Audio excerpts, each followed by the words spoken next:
Bandibanso à Panther Info Télévision. Merci pour la confiance pour aller couper son ambition mon côté sur mon pour sur la penza masolo ya politique ya mboka Congo to symbole l'actualité na ko ba penza vidéo ya mwana mboka 7 qui kuni en endroit ya chef de l'état pour le gaspillage pe na bongo na bouti ya mokonza mboka na Expo Béton kuna na école Belgique na école Dubaï to solo mon koloma lelo pe la moko sondage et ça il peut ba biete Moïse Katumbi ali populaire que chef de l'état Fachi et Tokosimba yango est-ce que y a laboratoire ya fake news peut-être Tokosimba yango makolo moi lelo Tokosola pena bondongwani ya ba léopard na biso école au Maroc Tokosimba ba actualité kili mboka Congo ba propos tenus et pas ndeko Zakari ba vidéo ya kala ya lelo pe Tokosimba makambo kili penza et loin de Panther beaucoup de révélations très troublantes bon s'abonner massivement pour les quelques pour partager benga moninga et ndeko Panther à côté pota pendant teke maman union sacrée beauté mote de Sylvain bonne santé avec des ça en tout cas ça semble aller. OK merci beaucoup bodo monya bali par na biso l'école au Maroc maloba ya moto koto botunda masola so comme moi. En tout cas, j'en profite de saluer tous les Congolais partout dans le monde entier, et surtout beaucoup plus les mamans. La grande dame, maman Tsunamite, et maman Bibiane Wale, que j'ai salué à passant dans Londres. Pourquoi pas maman Julie Wangaja, et Nakobo Sanate, maman Katika Bedina. Na Canada, maman Odito Mireille en France. En tout cas, toutes les mamans, je vous aime beaucoup. Et Marie-Claire Chango, etc. Na conseille à bande pour s'abonner massivement à la chaîne Abisso Panther Info TV. Pour que vous solo formule à Isakate, on dit qu'il y a de vérité. Et na makambo oyo kole kanambo kanabiso. Na conseille à bande pour se partager émission pour na kozwa information vraie. Oyo utina source. Et kozala malamu mingi penza et nazaka toujours optimiste ndé na tiko bisayo ndeko et pour la bande condition à léopard na Maroc j'étais toujours optimiste en tout cas c'est positif avec Dieu nous vaincrons nous ferons des exploits parce que Congo c'est un pays béni de Dieu et nanion surtout au Simba et vous a toujours béni je suis en 4 donc partout là où tu as ma colonie c'est plus dans la possession de la vie sur le repère na biso kasi metango on a qui vidéo ande ko set kikuni o ya simbi makambo mokonzi mboka na libanda pa simbi makambo ya bundungwani ya bali opa le bien que bundungwani ya match likambo iwana penza ya senete mboka etia makanisi nyoso kuna pe mboka ebimisi miike pena pote ba joueur na biso ba kende kondongbana na école au Maroc pour na yali ba gaspillage mokongo ko saka Nicolas nyoso maman Elise ozola dangai na France ici kozali omoni batoko maman Elise baza batu oyo tango akouper ce conseil faut koyoka kapenza mais na préférer na répondre en décoset ya moteto oui veter to la nangona ciment to ko ba na kozo tela veter bon tozo na. Bonjour, bonsoir chers compatriotes. Je fais cette vidéo parce que je suis très en colère. Je ne comprends pas comment est-ce que le président d'un pays si pauvre comme le nôtre peut se permettre de gaspiller l'argent du trésor public à n'importe quelle occasion. Il y a à peine 7 jours, il était à Dubaï, où il a organisé un méga concert avec ses musiciens préférés. Nous n'avons pas réagi, nous n'avons rien dit, parce qu'il était convalescent. Mais c'est comme si ces moments de loisirs et de détente ne lui ont pas suffi. Les voilà qui annoncent qu'il sera au Maroc pour soutenir les léopards de la RDC.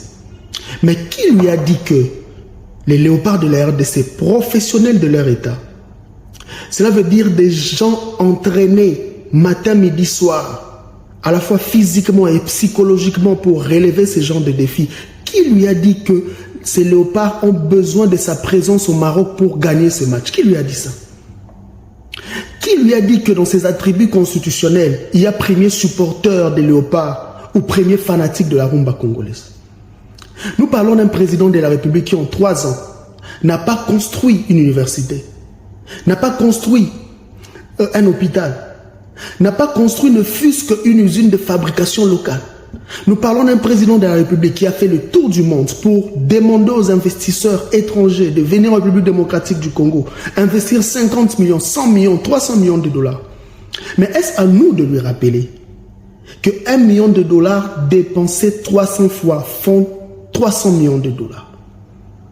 On croirait qu'on a affaire à quelqu'un qui a hérité d'une grande fortune, des jets privés qu'il utilise à sa guise. On allait aussi comprendre s'il voyageait en vol commercial, en classe économique ou encore en classe des affaires. Pourquoi est-ce que le peuple congolais doit à tout moment affréter un avion, payer les billets pour de fortes délégations et du président de la République et de la première dame pour des voyages qui ne nous rapportent rien du tout? Le peuple souffre, le peuple agonise. Nous sommes un pays qui paye 184 000 francs congolais à un fonctionnaire. Dans cet argent gaspillé, dépensé par la présidence de la République, il y a la souffrance, le sang, la sueur des jeunes gens qui creusent dans les mines à Kolwezi, dans le Haut-Katanga. Il y a la sueur, le sang, la souffrance de ces mamans qui sont mortes à Matadi-Kibala. Des gens qui font le commerce pour payer les impôts et taxes. Comment est-ce qu'on peut prendre cet argent et le gaspiller avec autant de légèreté? Kolanda mwana mboka Seth Kikuni candidat maléré na maponomi ya 2018 pa wela kingbandela makonza mboka si alonga kite na maponomi ena kasi tango penza lobete mokona mboka azali kosala ba gaspillage ba ki mapota zaki maladi monsieur ba mondire mokona mboka koni ko dépasser d'abord ne obi ndeko saka mbonga ya mboka ndeko Sylvain otala nanu Seth Kikuni n'a même pas le charisme d'être président sur etano mutu aboué. Malgré postulat qui soki azwaki crédit na banque aye kopostula awa mbongo ne fa tourner na commerce na bilamba amoni te akopostula ki otante chance mona biso bakongolais babololo na ye esimbi te ale alingi abanda kotouche chef de l'état. Là j'ai toujours dit mutu osima chef de l'état naza na ye. Alors cette Kikuni eza échec malheur na yo peut-être eza bénéfique pour biso bakongolais.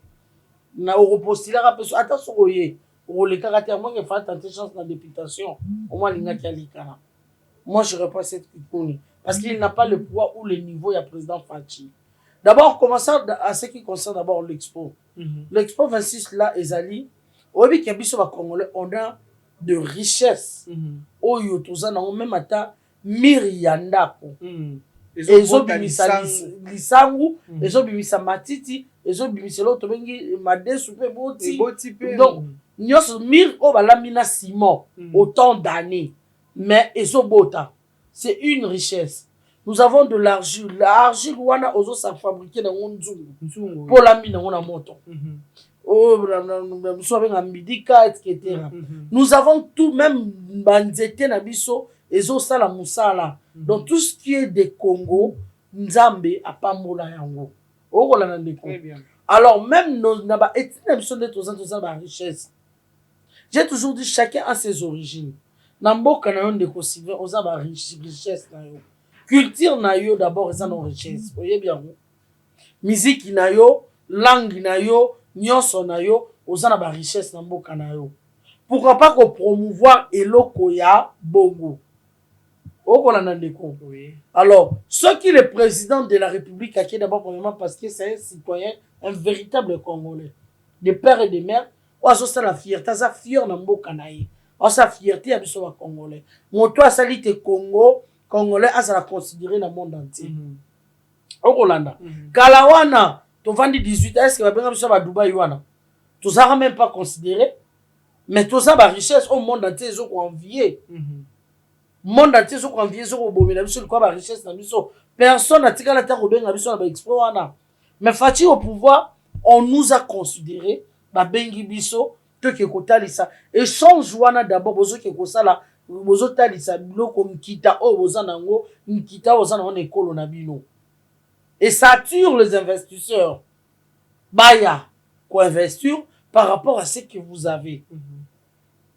Yo linga ine sikana tinda cette Kikuni alors comme on n'a pas yibi mbongo abagisi na fond na encore ça qui déjà perte mbongo qui na campagne azuité Alors, quand on perd, on a ça qui n'a récupéré, à la récupérer à Katimbo. Allez-y comprendre. Est-ce qu'il y a des dignes ancien candidat président de la République pour tenir des propos? Il ne mérite pas. Ça même pas na charisme. Ça même pas na charisme. Ça non n'a vendu.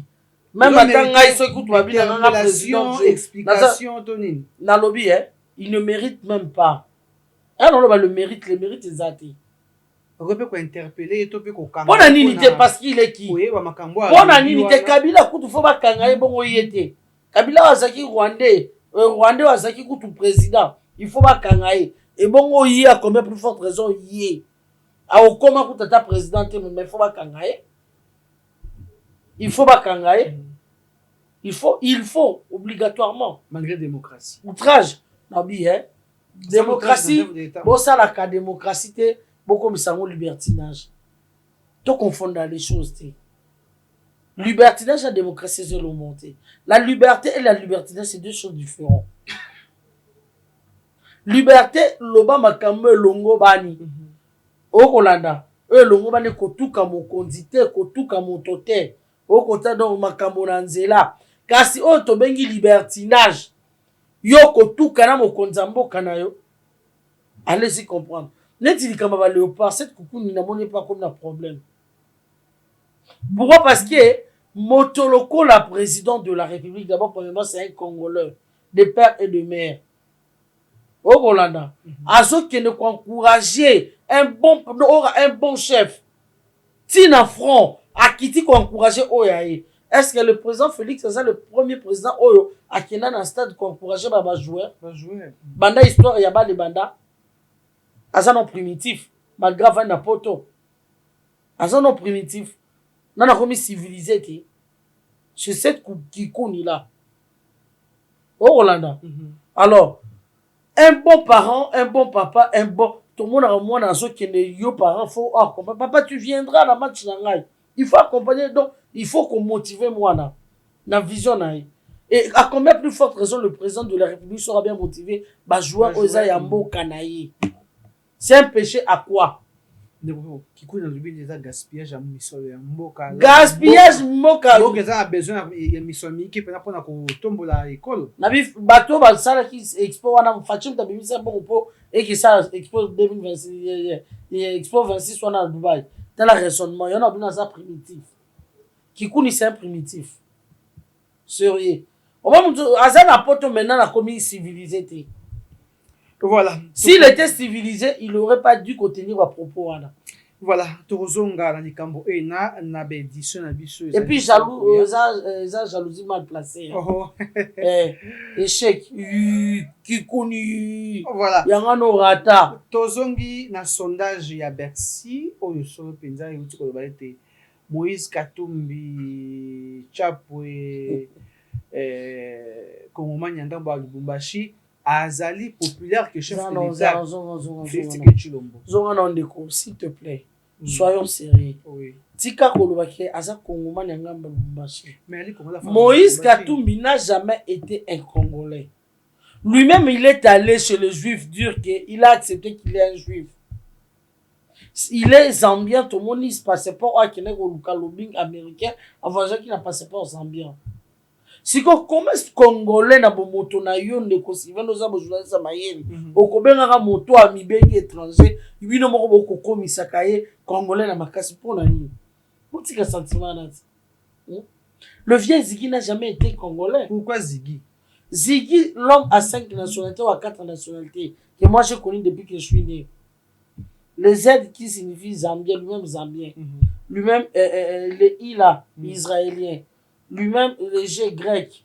Il est grec. Lui-même, le I là, italien.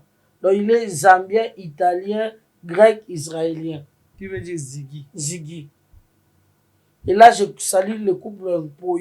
En Norvège, je vois maman Fanny et papa Vinim Poi en Norvège. Les lois sont populaires plus que Félix Seketchu. On est retiré, jamais. Il n'a jamais été populaire. Sondage, au moins le sondage sondage à Bercy. Sondage wana ezali sondage ya lokuta. Ziggy tellement que ayibi Congo mbongo mingi. Ziggy atie mbongo ebele na terrain. Tellement que Ziggy a somba ba tout lokola ba joueur. Et puis ce qui m'étonne de gens de personnes conscienciées lokola yonanga bato bazala bo moto Ziggy a somba bango. A somba mayele na bango na bo moto na bango do a somba ba valeur na bango. A somba banani totanga tanga ba koma oh et ça simple dans Tokyo musika. Aujourd'hui Daniel Saf Ziggy a somba. Honorable Mike Mukeba Ziggy a somba. Parce que bele soto vitu andotanga. Parce que les disciples Ziggy au Rolanda, c'est honteux. C'est honteux que la bateau oh yo ba Kongomani ba ko somba bino bongo. Azana ba laboratoire aussi ba toko ba luara. Ba Peter Tchani. Na lobi na fani na leli na butu na ko tala ba chaîne bisa TNT awa ndeko Nathalie na moni chaîne moko perfect on de Peter Tchani parce que Peter Tchani c'est congolais. Peter Tchani a fondé la chaîne au Ziggy a fondé là. Oh, c'est un bon mot. Oui, comme à Perfect TV perfect. Dans la dîne ba débat politique, dans la dîne sur Nathalie chaîne wana on parle que des Ziggy. Et Peter Tchani n'a pas honte, Peter Tchani n'a pas peur. Et sa chaîne vraiment parle que de Ziggy. Maintenant, les lycéens qui m'ont dit, ah Seigneur, Ziggy étranger, les Congolais vont promouvoir Yébou. Pourquoi pas notre frère, Oyo, Azana pouvoir, Azo Sala Malamu Ebele, Bato Baza Kobo Yaye, Kaka Bandeko Naye Moko, ceux qui tend à promotion, va saler les Ziggy. C'est là qu'il y a Félix Antoine Tshisekedi Tshilombo Engeza Malamu. Parce que nous, les Congolais, nous avons une guerre contre les étrangers qui en veulent notre pouvoir. Oh, on a négocié. Très bien. Pouvoir na biso mboka na biso étranger ne bazana besoin na nous. Tandis que biso ba Congomani toza toujours distrait. Biso ba Congomani tozo bossa na ba cible. Nous devons essayer tozala ini bomoko pour te repousser batoana. C'est absurde, c'est pas normal. Mboka nini na mokili yo somona bandimba étranger ba ko diriger mon par Congo. Biso ba Congomani nazo ba te quel niveau autokomi. Niveau bon moto c'est longwa. Donc chacun pour soi, Dieu pour tous. Ata ba bon mo négocier mo ka ndeko mususa ça pour que azorara intérêt na ya na poche. Asa ko bossa na kelelo akoli akomela lobi intérêt ne ko kanga singa na kingo. Ako komara jamais étranger akozalaka esclave pe réfugié kaka na mboka na yemo kwa so koteka. Conscience ba Congomani ezate. Nous devons lutter pour notre pays. Nous devons kobunda pour notre pays. Nous devons kobunda jusqu'au fait de la souka ya makila ya souka bombo na so pona mboka o. De la même façon papa tient na bundu pona mboka o. Et reste mémoire na les Sphinx d'Afrique. Abundi ti souka pona mboka. Pona nini te bato ebele babundi ti souka base ebele bakoti ba Lumumba bakota ba ligne ebele bakipa vita o bakoti même na papa na ngaka diombo pe a son âme. Akoti na ligne wana o. Ziggy bomba pour Kadiombo pona mboka na ye. Kadiombo dévoiler des secrets à Ziggy. O kolanda ndeko. Alors yonanga totikali. Toko sala nini importance de monsieur Zani dans la société.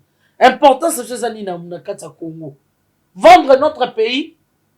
Ziggy nengazawana et si abayaki na ye. Ayokaki conseil nanga. Oh, ote ki na te ye na ici pona ngai ceux qui omoni connaissent aux vraiment véritable idiot. Excusez-moi les émissions passées. On appelle ça un conseil. Modèle va traiter na idiotie on a si c'était moi. Na kene na tiki na ngambo kanabino. Et Ziggy lobaki arokota sous politique ta comme ni alinga songa ne pêcheur. Mais faut voir si koyo oh. Aso linga songa pêcheur na ligne tata na ye. Mais ils semblaient déjà et dans mon ça salaka déjà. Banaka la politique ya koki na parce que Kabila ne kanambe ne mtenda ke ko so ba étranger o zaki na moi mon soba tient pour au Rolanda. Ziggy aza pêcheur reconnu na est kuna. Donc aza zambien oyo nani aza ko pêcher na mboka na biso Congo. Au Rolanda. Alors alinga so ngela na pêche. Litingi ya biso ba congolais lokola ba Daniel Safa uti na famille pauvre. A kota la yemo ingate mbaka yemo mtabaki uta na famille pauvre. Po ba ngam na finge mobola. Yemo Daniel Safa uta na famille pauvre. A kota la Ziggy lokola azo ko sekisa e mutalbo salati cravate na chaussure na famille ezaye a rozo na ligne mangwanda. Aza ko banga Ziggy atika politique. Sio ta okoma mutalingwanda, azo na mutamatolo. Po déjà dia mamela kana ye. Au Rolanda. Oui. Son akosi, on peut le prouver. Toko lukato vérifier. Oh yo, on va na zana ba preuve. Daniel Safu makamonde ko mukebela lobaka ba finga na kaniko eleki. Ezala yango. Ezala yango tenga mosina mona Daniel Safu. Daniel Safu yo na vite so sola na normal. Boko ba na solo bien bo il faut bobe ba na kati. O wa milimo ya wa ba retour. Sérieux. Ndenga zawana. Donc toujours ozonga. Donc batoko ba Daniel Safu. Batoko ba honorable mec qui va lingi Ziggy ka politique te po bangi ko kata na bangi ko sila. Au Rolanda. Donc il faut continuer mais Ziggy grand conseiller yo. Zonga na yo personnalité bana na yo. O boti bana beleti. Luko boko la ta bana na yo. Parce que ngana c'est que soki Ziggy lelo boye katumbi otobenga Ziggy faut ko préciser Soriano Katumbi. O ameki ko oser qui a commis présent dans beaucoup ngana aussi mamunduki. Je le jure devant mon Dieu et au nom de tous nos ancêtres. Je le jure. Ngana aussi mamunduki. Et Katumbi, comme tu n'as pas des aïeux, tu n'as pas des ancêtres dans beaucoup, aux aguerres ngana ba ancêtres. Je ne permettrai jamais, je dis jamais. Jamais. Oh, on en a négocié. Très bien. Parce que Motoloko la Katumbi, c'est un étranger. Son âge, Félix Antoine Tshisekedi Tshilombo nous a prouvé. Balobi a gagné. A gagné na nini? Oh papa tika na yo. Plus populaire. Na wapi? 43%. La kisangai. Tangela ngata na quartier ni to na commune nini? Ata drapeau mazeme matate. Nde yo yebi to na kinyao. Tangela netika atoke musika te na limité yao. Esika ni drapeau mazeme mata. Ba boko ba limité so to kiata na lemba. Drapeau mazeme zapi. Mazeme kuto za football et réunis sakabato. Exactement comme la plus forte raison, il y a ensemble les Sikani. Un de Kosivin. Très bien. Katumbi n'est rien. Et ça va disciple n'est pas toi nous allons voir Louara. Assumons le belé là sa chirurgie plastique, il ne pense qu'à inciter le chef de l'État, il ne pense qu'à humilier le chef de l'État. C'est leur laboratoire. Ils ont des laboratoires, ça va laboratoire. Là, un laboratoire na bango. Mais tokoti ka bango te, tokotigia et oui, quelque part, peut consommer mita mabe. J'ai toujours dit, nous avons une guerre médiatique. Soutenez-nous. Donnez-moi pas cette chose, arme, maintenant, ma munition te. Botia biso poids. Ba laboratoire, bon, ça, il y a bon, amitié. Sans net, tu me trouves, ça, tu as moyen. Katum doit aller là-bas, tonight. Pour toza na bato belé ya makasi. O ba koko sunga so za pe na ba moyen. Mais balinko sunga biso te ba autant même so ko enrichir 1 euro na yo 1 euro na yo non to eza mboka nde to sana oyi ya bato be ba onzi bateke mboka na biso kanamba teka na lobaka ngo 1616 boke kaka na village to bia wacha wana wacha ezaka su wacha te koma duba un état dans un état kanamba teka biso mboka et pas ba chinois ba surtout ba kata il faut qu'on récupérer yango mwana mboka il se bat seul okolana ndeko il se bat seul alors pona aluka azoluka ndeni ko récupérer tana no exploit auti ko sala personne n'en parle personne mutu moko ta lobeli nyoso to ezo sala mamala mutu mota zo lobela a récupérer biloko na biso pétrole biso et aussi na conseil c'est kapela bakamata mikano ya monde exactement Congo ekoti mais personne n'en parle pourquoi parce que bato wana bazana pona ko étouffer ba bien au chef aza ko sala po ba luka raison au Rolanda bino moko ba congolais bozaki na pouvoir bosali mpona mboka na bino na lobaka mo mettre fois pouvoir ya Faci eza pouvoir ba congolais totika sentiment oh ya ba mulu bazaka sayen te eza ba kase eza pouvoir wa congolais au Rolanda ndeko parce que benemi na biso miso ce sont des étrangers les Kanambe, les Rouberois, les Kamere, aussi les Ziggy, tous ces mondes-là, ce sont que des étrangers. Tu vois qu'il y a révélation, une émission ça que tu vois le canal colonel Philippe Benza, le bac makambo kafu. Oh, parce que de toute façon on a une émission à bisoter. Ce qui est ça que mambo ça que babuzo ba polémique mo côté que bimisa qui ouais rabeti Jibembata ko faire la siliki tout le monde ba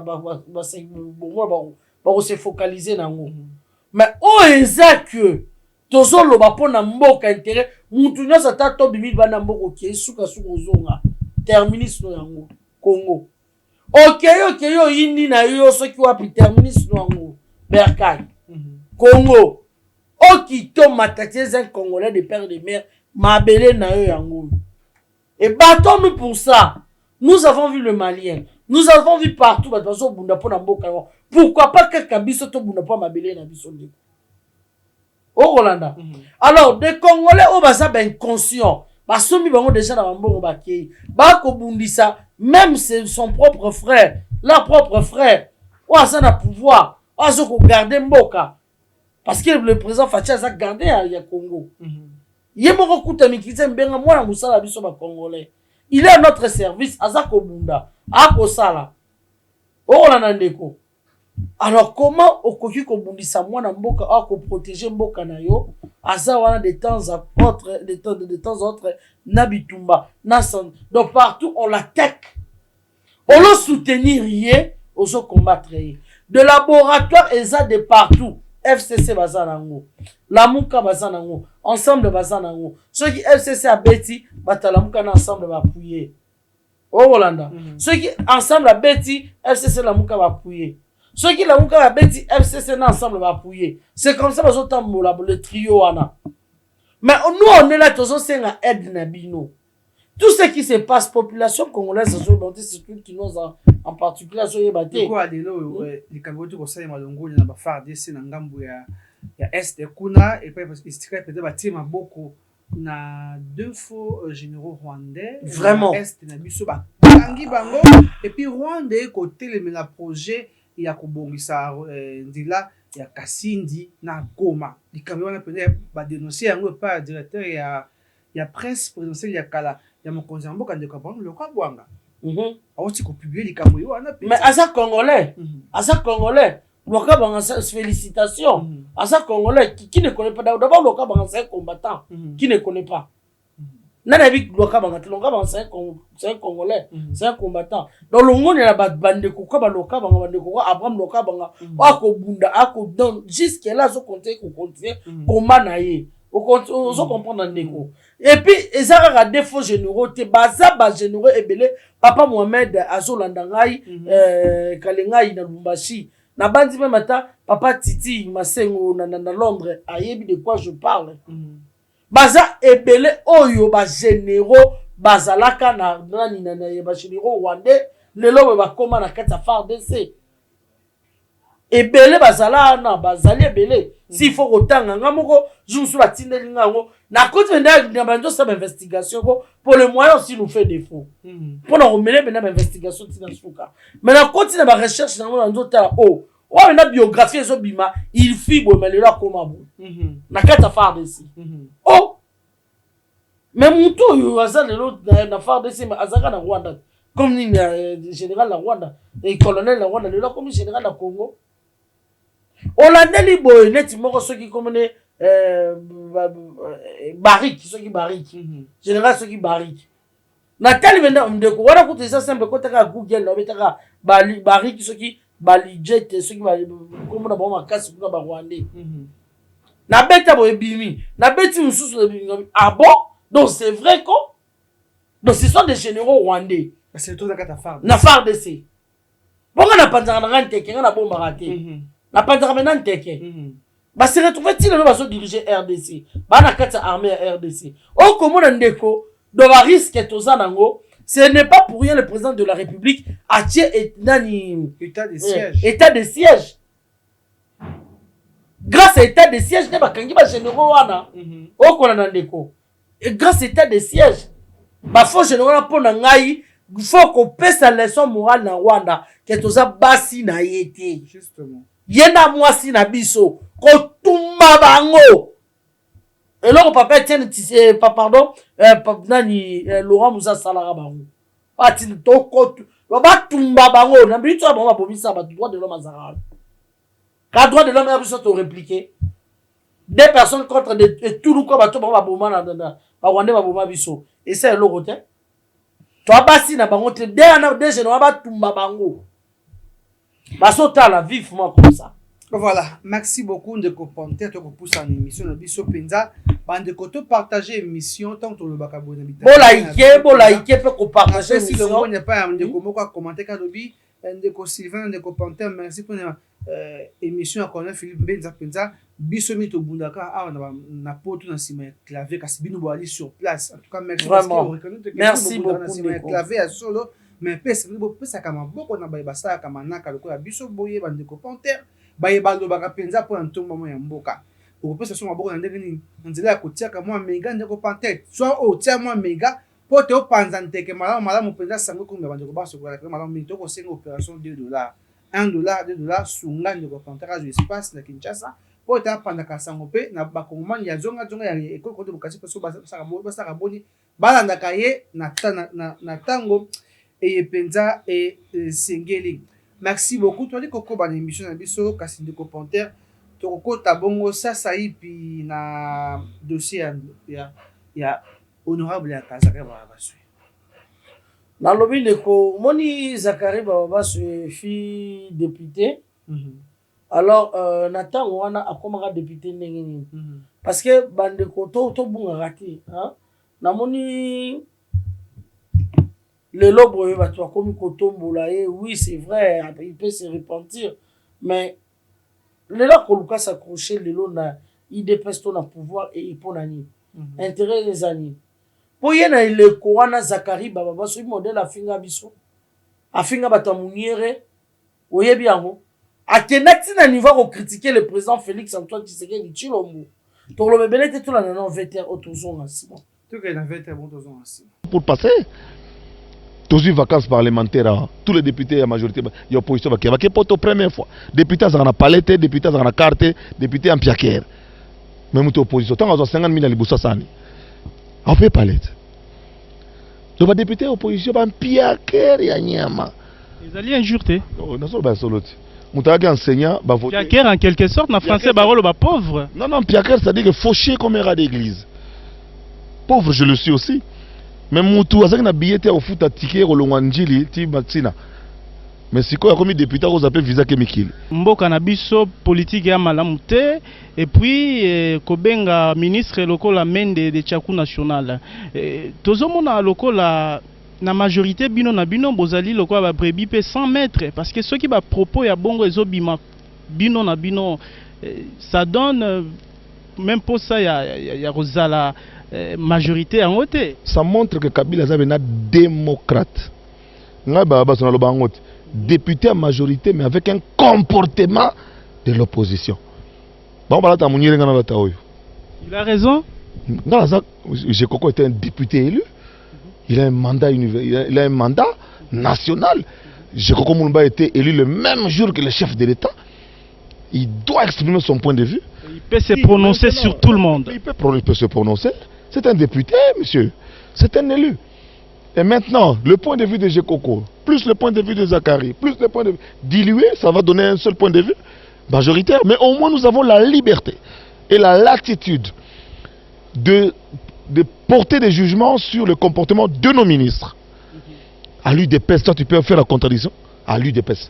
Tu peux contredire, tu sais, ou MLC. Jean-Pierre Marotikayo, que nous contredire. Parti opposition. Nous, si nous disons, tu veux que tu as opposition,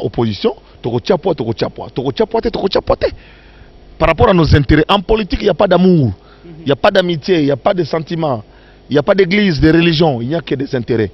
Quel est l'intérêt que la majorité présidentielle a à nommer ou à mettre telle personne sur tel poste. C'est ça qui nous intéresse. Le reste, c'est la foutaise. Félix Tshisekedi,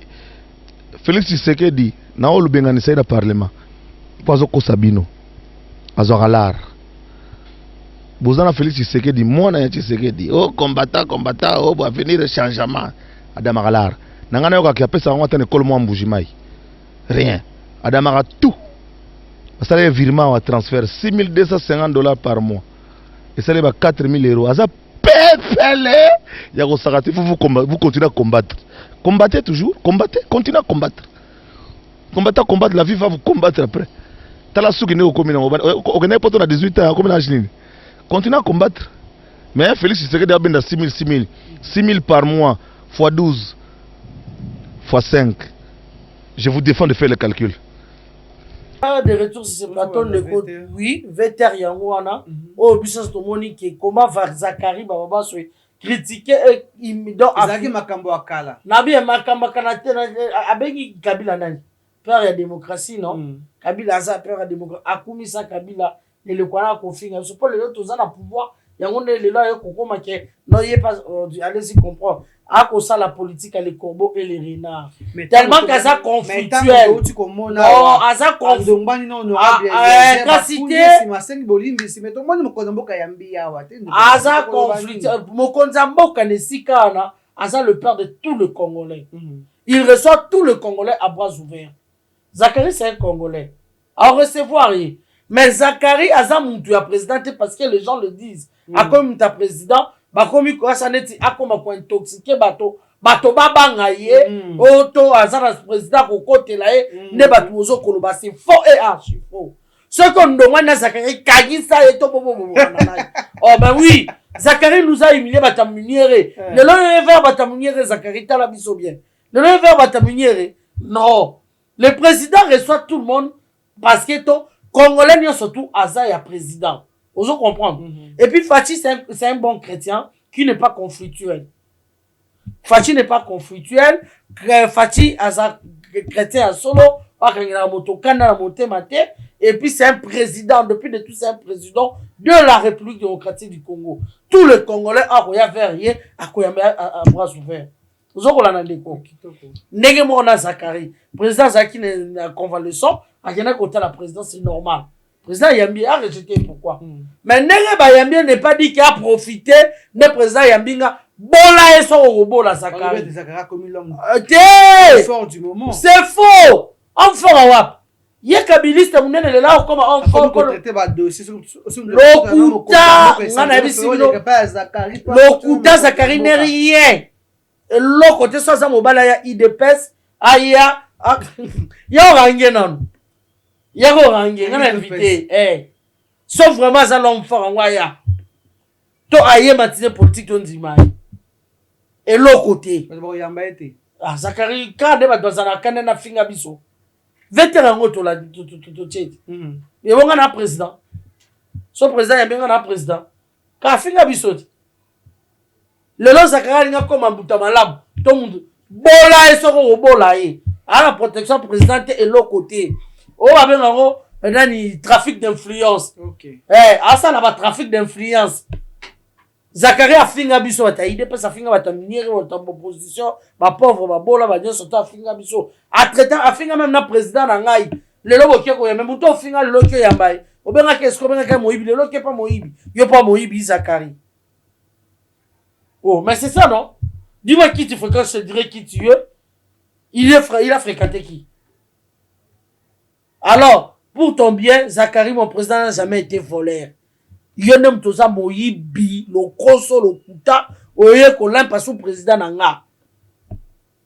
Okolanda. Mon président n'a jamais été voleur. Yonem moyibi, le kuta, motona mabe. En sa politique, les corbeaux et les renards. Flatter. Bonjour, le kutu kuna sa bisote, to ebi été.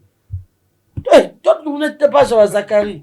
Pasteur. Et ça, si j'en boka, t'es dans le Zakari.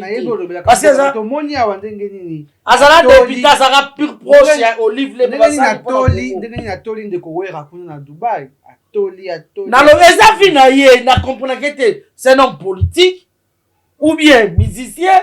Na comprendre ça sa carité. Mais il y a bien muta sala Weranson. Asala Weranson yem ta akela ye na matière ni. Ala accessoire matière ya kela wera. Ala accessoire matière. Ya comment qui a tala comme maman Oliva, journaliste maman Oliva. A trahi ça ba te belé pas sur ici kana ki députation. Remerciement après ça ka yango wana. Qui ne na yebi angote. Na yebi angote. Bon Zakari n'est rien. Aïe le côté baba suit. Voilà. À ça conflictuel. Nasima Kondenga kuta na président na alinga intimider ba trafic d'influence. Et l'autre côté alinga impressionné ba tout que non, je maintenant la protection du président. Et l'autre côté. Fatia linga d'abord ba menti valeur à Fatia Kabisa ça va carrière sur salati. Voilà, merci beaucoup. Merci tout pour cette émission Abisso, tout partager, tout liker, c'est une émission. Ozaina motuna benga mama pantana numéro ali comment na site de ke ayo so pizza boko joie okoze pe boko sola très kitoko lelo penza to bana no likambo ya ndiko bati ko bandiko ya FDCA ngo ko bima ete FDCA et ali ko bloquer baction ya mokonzi mboka mbati bango nde basimbi économie ya mboka balaki biso ba procès to liete ki no mouvement lelo ndiko bati semblerait à conseiller ete ba pesa ye Congo central moto mo comme gouverneur kuna. Alors que bon, le ministère est belé, et puis il y a comme le président à Sénat. La bien, au moins, pas si vous êtes au Royoka, Ndekonangai, elle a un président Fachi Akobundaye Moko. Dans quel sens? Quand homme politique, nous sommes comme intérêt naïe. Les hommes politiques, il y a la classe politique qui est Mikolo. Comment ça va faire? Ce sont des affaireux. Est-ce que même maintenant, il tombe dans la bidon, il y a Suisse, des arayaye. Il y a papa Bati. Donc ce sont des affaires, ils cherchent comment se protéger dans l'État. Donc pour se protéger dans l'État, ça va bien, il faut comme un député, sénateur, ministre, Songolo Paka, Hollanda, Songolo Paka là, Bako Simba yote, Bako bouger yote, c'est comme ça, ces gens font. Remarquez tous les hommes, tous les députés sur l'année, beaucoup plus ce sont des hommes d'affaires. Bati lukwe belongo babade. Au moins franchement dans le balanga vete na pandana teke. Na pendant teke, na pendant franchement dans un sentimental té. Na lo barabo solo, moi je n'ai jamais fait confiance à Bati lukwe. Parce que muto ne sota liana kabila, liana kanambe. Sani moko lutu moko. Azara très. Tu sais combien de fois Bati azala ministre ne le quoi Kabila. Abimarara vice-premier ministre, vice-premier ministre. Voyez bien, c'est qu'il était proche. Yakanambe, il a participé dans ma belle à Congo. Bati lukwe bayebi. Alors moi pas Kanambe quand likolo ya poste qui Sénat. Loko ezaki remerciement fera pour remercier Tamou Mwamba. Ba projet na bango ba ki fa ba pesa Burundi et sika ena ba beta biso coup d'état ba congolais. Alors ba biso donc pouvoir à Fati et ça biso ba congolais.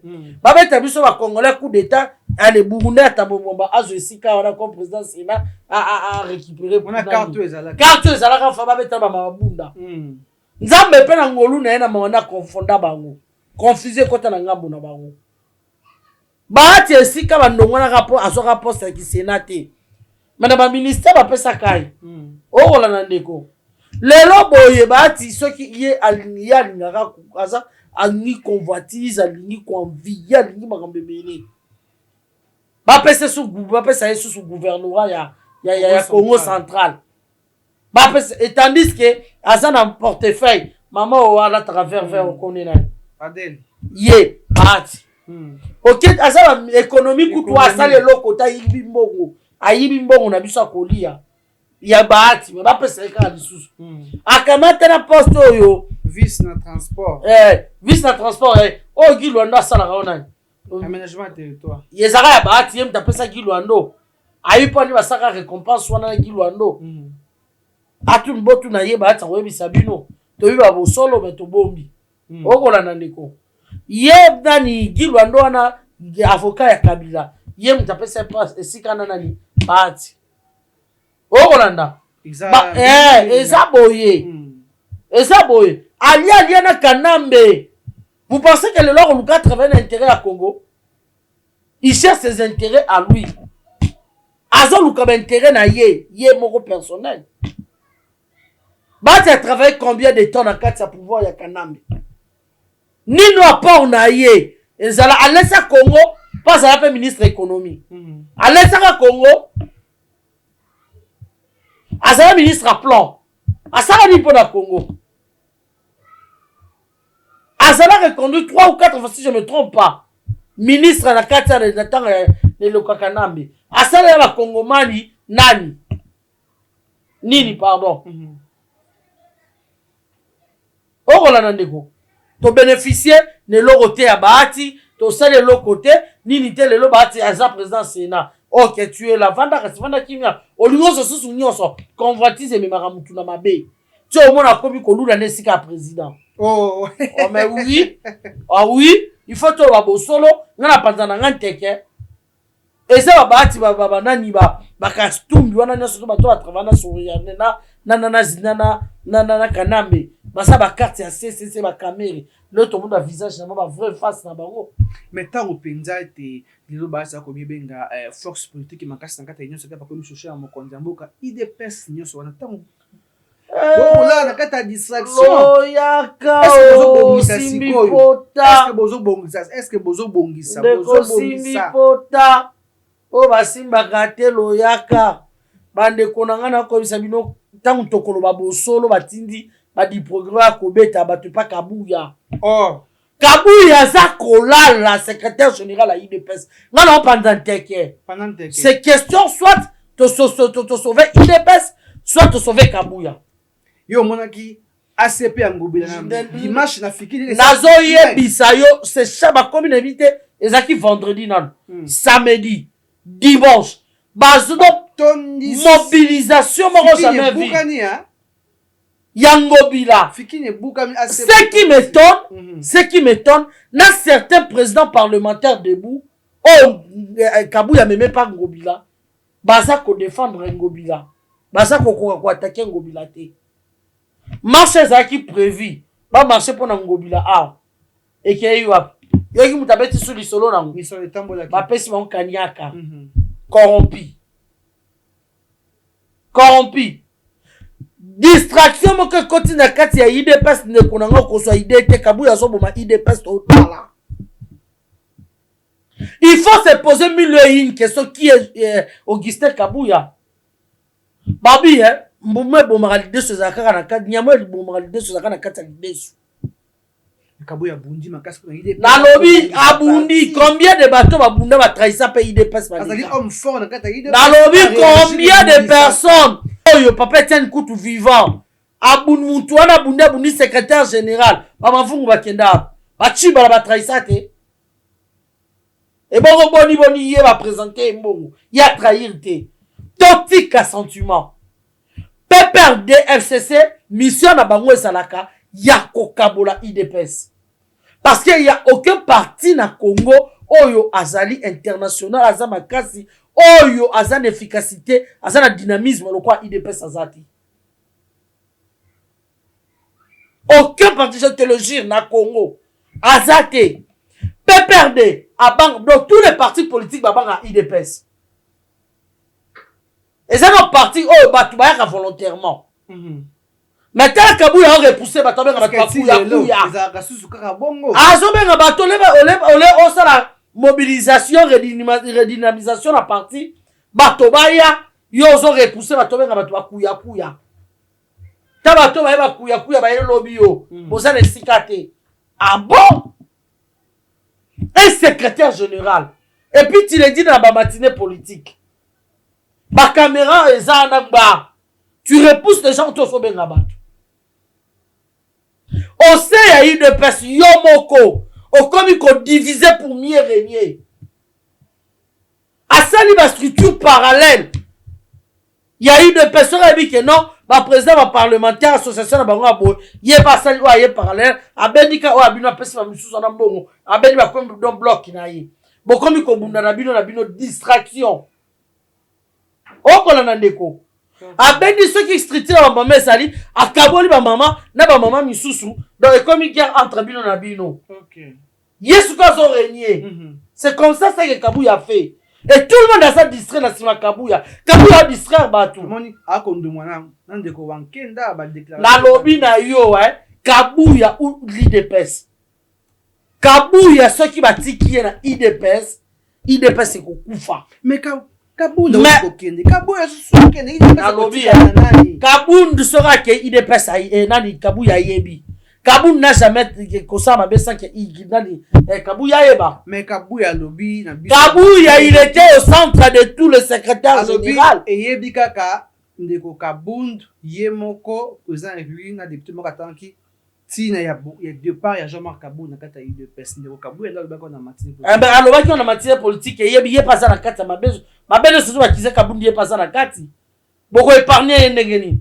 Bango les autres travaillent dans toi ba si à moi na on va kutu ba jimote mais nous sommes des si à moi toi et toi ba si à moi oui ba si à moi non to kangama ou tout kaka différent toi et Kabundu na Kabuya basaki ba si à moi ils travaillaient ensemble comment na tango ya koluka bolongo na bokaboli bango bo sauver ba si à moi na bo bimisi ba jimo ale bo bomi jimo boko botiki moko Kembo kwana saki malamu wana musa saki mabe. Comment ça?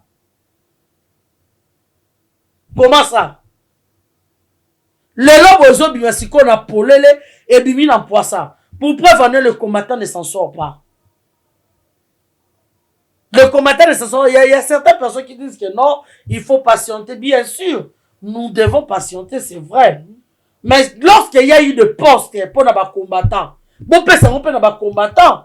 Que bon livrant na bata église na bino bato babuna kite bazaka ta gaz te et comment bongo aposte ya kana na oya fa ba daki kokombola Kabuya tondi sa batu ne kuna na oya te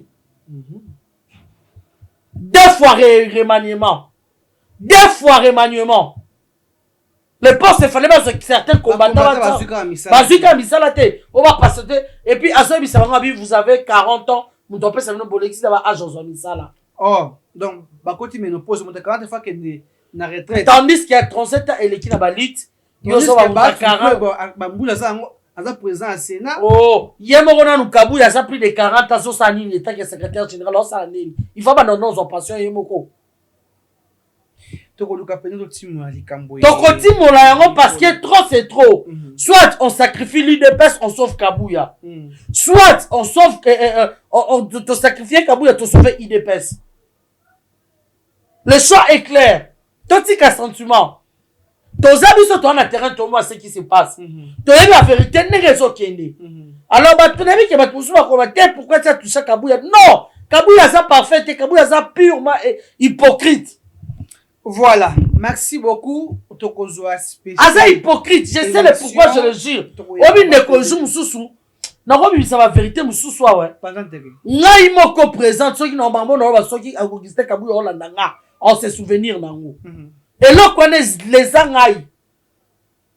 Matinée politique à celle lobby nango keka ou aloba la biso kabi Kabila ça sérieux. Lobby biso tant que ba journaliste tozaki wana était ce ko zaki ndeko. Après ça biso pe afuta biso ka $2. Non matinée c'est toujours ça soit $2. $1 à $2, même pas 3. So la ligne bien bosi $2.5. Nzambe so akité la ki ba nkolwana. Comment ada $5 te? Nando to so so. Afuta ka ba $2. To yepota ko so ba $2 na biso ba transport ya mawa. Ndeto ya yo ke matinée ça boye ba 13h 14h, bolonga 23h. Et comme bobo ya lobi boya ko so ba $2. To ko so ba $2 na biso ya mawa. Kabuya se permet à se référer na malobo na loba. Ce qui n'a la cause est lié. Il se permet de le dire à ceux qui attaquent chez moi, ceux qui Afrique 24, je ne me trompe pas. Kabuya Soloba a raisonné bien. Et là, il bosso. Moi, il place faut pas tiens. La carte siège. Jeep n'est tellement les autres démarrer sur télémia, toujours réclamé bon. Kabuya se permet de le dire à haute voix. Bino, nana saraki, wapi chaîne, on a arrogance sur ça. Chaîne Afrique, ceux qui 24, ça qui commentaire à ma bé. Heureusement, on va la nazaki. Tu m'as vite à y être. Il y a quelqu'un qui a commentaire à ma bé pour ne pas qu'on nous ait chadar. Il y a un site entre nous, c'est la politique, les loups ne se mangent pas. neti boye lobi na poko na sakina kulutu na shadari na ngakati Kabuya le dit devant moi. Kabuya, souviens-toi de ce jour-là, c'était à 8h ou 9h. Je n'ai pas ça n'a ngoté. Pembe n'a ça qui Marthe, si je ne me trompe pas, c'était qui? Il y avait d'autres qui tabac journaliste belé. Et je me suis dit tala Kabuya marbazo bimisa susu, il y en a le Kabuya et Kabila ça série et s'ilité alors bimisa tout autour et bon ce qui batia que microphone va so enregistrer. Goza scandale. Il y a un scandale. Merci. Donc Kabuya asa babavir ezebele auto supporter. Soit on sauve l'UDPS, on sacrifie Kabuya. Soit on sacrifie, on sauve Kabuya, on sacrifie l'UDPS. Voilà, Toroluka. Mission à PPRD, mission à FCC, Kabola, UDPS, on croit Palou. Des sons de cloche. Des sons de cloche. Des sons de cloche, écoutez, que nous savons interview, voilà, merci beaucoup. Ok, ça va interview dans le siège. Merci beaucoup. Comment ça va rendre ma bête à Yokuna? Merci beaucoup, Maman Panthère. Soit on sacrifie les partis, to bikisi Kabuya. Soit Kabuya Kei, to bikisi parti. Mais moi, pour moi, non bikisi parti, non bikisi Kabuya. Quand des compassions, tu connais pas ce point de vue. Exactement. Quand des compassions, tu connais pas ce point de vue. Naïe, finalement, quand on va parlementaire, des beaux, on va communicateur, à chef de l'État, mon sous. Ndeko kabunda oti kokendeka mubuto kamata mnengo kasi makambo yo kobota sima ebele olina pe sauveteur bandeko ebele ba oti ko se plaindre ba se retrouver te ba kepa ba kutata na mokonza mboka tant qu'il y a des Congolais Kabuya tindi aloué ba bis pour nenga na ebeli parti nanga nana ngo blinga ma volontaire binsa aloué ba bis a charger ba président parlementaire ebele na ba di progrès ba ke kubeta ba ndeko moko bah vidéo ezali na pe sauveteur sauveteur papa Steve sauveteur na niveau OIA soi-disant CG secrétaire général asangisi bato mususu po baya ko menacer bandeko na biso ba combattant bino moko mona tala ba pota vraiment ba biloko boye ndeko na ngele ga indeni kuna biso tokendaki oya depuis samedi. Tokenda toke kuta chef de l'état propos makambo ezone kaka kati ya parti. Biso tobundela parti na biso ide peso ya mbongo te ya nini te tolingango ya bolingo na biso to sali be fa pour lelo facha comme président. Mais lelo dosi pouvoir to se retrouver te eloko moko tozomona ngote. Tomoni ke te trop c'est trop. Tokende kaka biso moko tina oya tokutana mkoza mboka ya biso to yebisa ye. Kabuya yoki ke ba combattant bazana oya Kabuya tini ba milice na ye. Botela ndenge ba menacer biso. Ba menacer biso ko beta ba nzeta minene nyoso tout tosali nini pouvoir roba devisa biso bien za biso to bundela yango est-ce que liberté d'expression yango yo et comme il a tout tikali ba moko boye ba sakala na biso pourquoi ngana combattant na koti ba kacho kombe pour na pouvoir ndeko na tande basali tala ndenge basali biso bilongo to bundela papa Félix ali bilongo c'est chayebi biso bandeko nyonso basana ba biso. Mais tu comprends le thème et là où est comme les biso boyezani la traité biso batona muka est-ce que papa maman mutala muka ça mutute est-ce que président Félix Sadara président IDPS président Félix Sadara président ba congolais nyonso soki batala muka basa na problème bongo etala papa kolobana été est-ce que Félix a l'objet de batala muka ba kotala été pour traiter biso batona muka est-ce que mutala muka adam mutute si on a la base à makambo yango faut à la claire mutatina ki batwana za Augustin Kabuya Kabuya nde mutatina ki batu Kabuya ina kutu anniversaire ya mama Denise ezalaki kuna ayena buto akutibisha libanda soka ezalaki papa ya malonga ngaka ya telema asuna biso ka bosala ni ayane ki biso tango ayoki ke makambo yinda bengi ba milice na ba ko menacer biso to ba combattant ezali nyongo boiti wapi to bando kende boiti wapi jamais lite aussi la tebiso to kende ngoti na suka to ebisa ki kabunda kendaki mais lelo entre biso na yo problème dans le vélo no comment. Est-ce que le président le secrétaire général a commencé à m'envoyer ça au moment où je te parle il y a ma président parlementaire debout oh le bazati le na kacho Kabuya zo senga batina ba prison pour ça misa bangote vérité ko bima kenda tina ki ba di programme qui ça des autres kuna yayi eza mort dans mes ala. Voilà, merci beaucoup bota ki biso de partout de comme na soupe so fait mon conditika c'est l'influence sur la ndenga mabe. Voilà, merci beaucoup ba toi na net historien nana yebite que historien à sa président parlementaire debout Na yebi papa Lombete. Mais ces gens crèvent na prison na cachot. Tu es big story makata IDPS bazala. Balobi na ya za mutalamuka ba traiter mutalamuka. Arangaka asala bahanga na merci beaucoup. C'est du n'importe quoi. Trop c'est trop. Caméra merci de commentaire tia mai na monoko. Prochainement na laki na ko panza nteke nyonso. Merci beaucoup. Pour spécial émission CG Kabou IDPS va présent à parlementaire debout. Merci beaucoup. Comme nous sommes émission sommes moi le de passant tiko jina ko zone mikolo ko ya po ya bodindo pende ya masolo eye. To panza nteke na yo pe lokola bon continuer ko s'abonner, ko partager, ko liker ceux qui mituna pinali. Benga biso na motango ena oali komona atoko yamba yo tango iso penza maloba ya suka numéro allo. Maloba suka eza Katang ezali, Équateur ezali, ba Congo bandu partout. Redynamiser parti Kabouya, tika distraction. Voilà. Tala ACP Ngobila ye ko affronter biso en face. Comme 11 000 personnes. Azo osoma na ba combattant IDPS $50 $100. Le ventre affamé na point d'oreille. Batu bazo kende kuna bazubi. Ozota binobi ke o combattant ma commune na alati efiji nani ya ACP ya Ngobila. Bozo ko kosala Ngobila lo côté. Ngobila comme intouchable pour nani Kabouya protège. Merci beaucoup. Merci beaucoup, ya Dodo Moubiaye. Et si cause à Londres, vous êtes tellement ébélé, mon vieux Sugar Freeman. Le grand Tshisekedi, c'est André Moutebasenga. Mon vieux, le grand Koundepin, Varzino, vous êtes tellement ébélé. Sincère condoléance n'a papa Ali Kandolo, depuis Lubumbashi. Et si ka Ozali, papa Babi Kisinga, Babi Fourmi Rouge, bataillon, Takara Fourmi Rouge, Ottawa, et Canada. Merci. Si ka Ozali, merci Nabino Ban surtout. On est ensemble. Voilà, merci beaucoup, madame. Merci, bye.